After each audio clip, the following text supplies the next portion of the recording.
So hello and welcome back to Gumadi's Coins and Banknotes. My name is Glenn and today we're looking at the halfpenny from 1951. I was going to say 1921. That's 30 years away. God, dementia is a bad thing. So today we have two of the free varieties that you can find from this series. And basically you can tell the differences straight away. If you look at the rim, you can see the perf penny has a dot after Y. So that's a perf mint. And if you get one, which is the error coin without the dot, that's also the perf mint. And the ones minted in London and Birmingham have PL. So I'm not too sure what PL means, but that's just the way it is. And the basic thing you can see from these coins is the rim.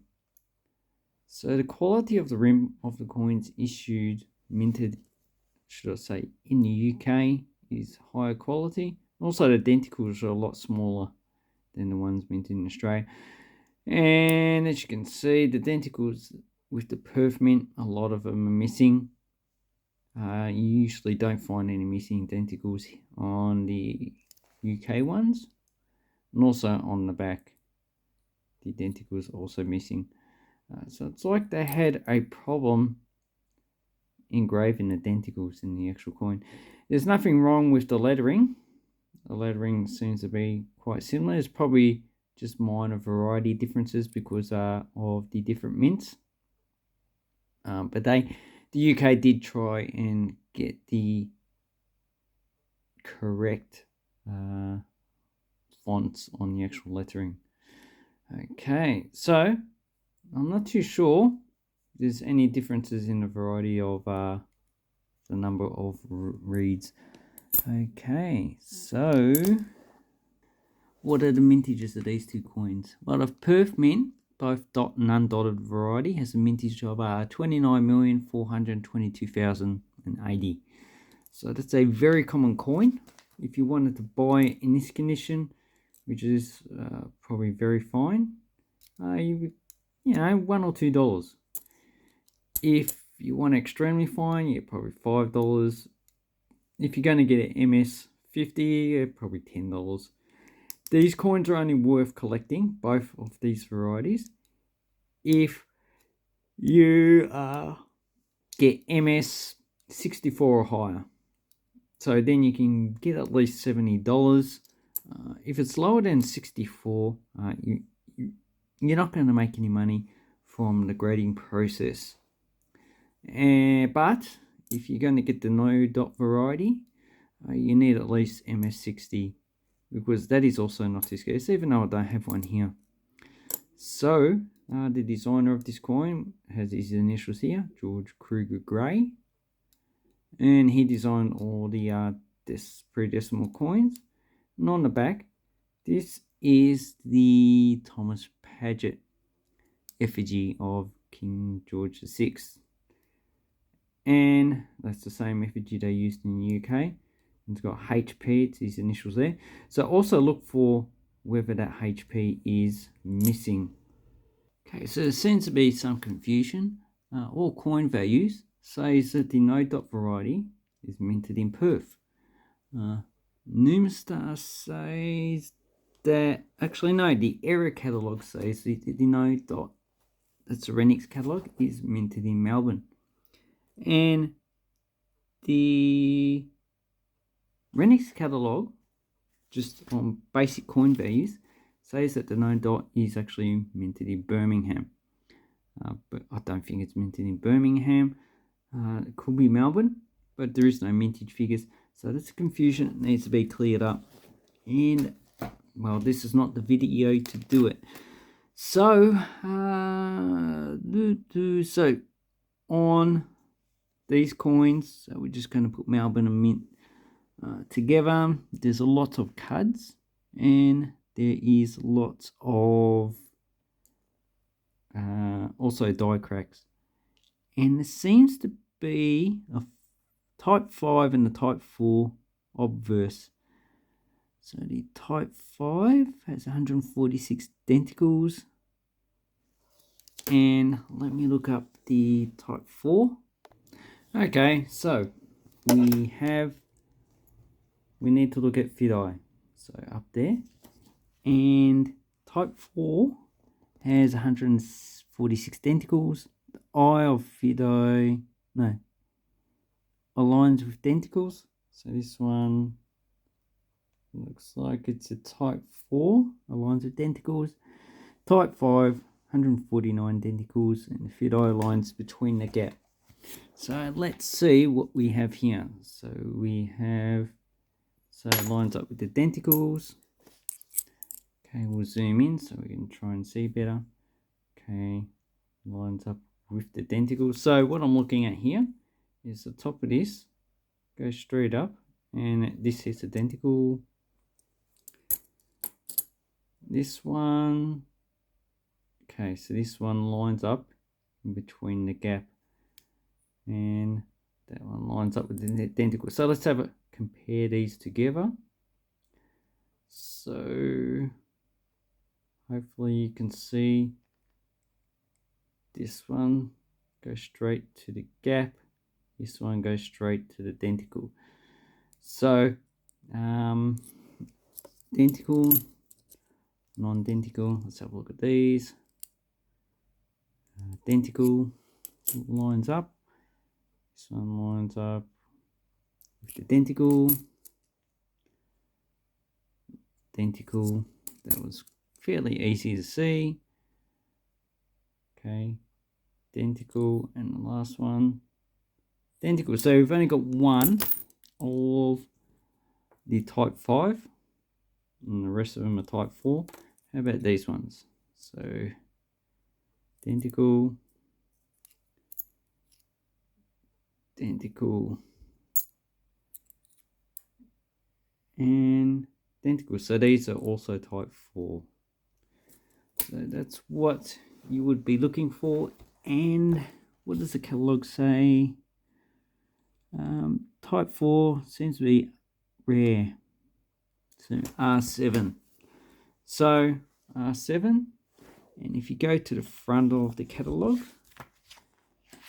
it has R7 would be, okay, in the Rednex catalogue, R7 means less than 20 known. But I think that's just out of the number of coins that they were actually probably a few thousand. They've only found 20. So it seems to be quite scarce. So it seems to be, because this one has the type 4, this is what you would be looking for mainly.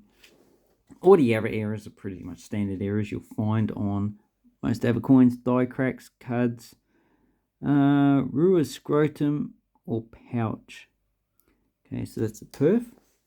So what we're looking for is any errors on the actual kangaroo. So the pouch will probably be in between the two legs, the back and front legs. No, looks like we do have some ghosting on them.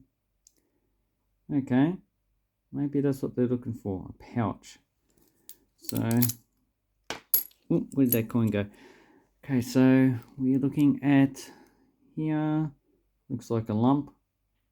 That could be the pouch in there, but I'm not too sure because I've never seen one before. Looks like it's on that as well. And no, it doesn't say. So what we're looking at is here. Looks like this is my pouch, probably also there as well. And also it's missing there. So that's probably what they're talking about. And it looks like a type of ghosting, or maybe even a grease strike. Okay, so do we see any? Oh no, it's not on these coins. It's just on the perf mint. So the major one we're looking for on the perf mint is the tilted 9. So I don't see any of these 9s being tilted. No, just slight engraving difference. It looks like the 5 is a little bit graved in different. So this numeral looks a bit thicker than that one, which, doesn't surprise me. They would be different dies. And on the UK ones, I don't find that there's anything else. Okay, and on the Perth one, okay, missing MM. So missing MM. I'm not too sure what that means. Maybe MN. So that would be a difill. PL. No, not too sure what that is. La la la la la. It's also on the Perth mint. Well, maybe it just means missing mint mark. MM. Mint mark. So yeah. On the Perth mint. Yeah. 6 scarce. Probably less than 100. Okay. Perth mint. Kangaroo has wings for ears. Okay. Looks like normal ears. Normal ears. Yeah, I probably would have seen that before. Wings for ears. See, because I've never seen it before, it's hard to know what they're talking about. Maybe that's it. So basically, all in all, what we found is, looks like we found the two with the actual pouch or scrotum, whatever you want to call it. That's probably just a grease strike type of error. Then we have one with the type 4 obverse, and the rest of them were type 3, no, type 5 should I say. So basically that is good finds out of these coins. So that's what you'll be looking for with the 1951 halfpenny. Because I got 3 of the errors already, should I say 1 variety, 2 errors. Doesn't look like these are going to be fairly scarce. But the error catalogue is not extensive enough. It will need a lot more people going through their halfpennies each day and probably sending them to the author, who will be able to make a more of an informed judgment instead of him buying all these coins together and collating all the information about the errors that he's found.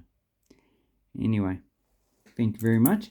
If you've found an error from a halfpenny, probably contact this guy. So, Ian McConnelly, you can get him through Renix, so he can actually add the information that he's got with your one and make a more extensive tally of all the errors that are in pre-decimal coins. Anyway, thank you very much and have an awesome coin and banknote collecting time.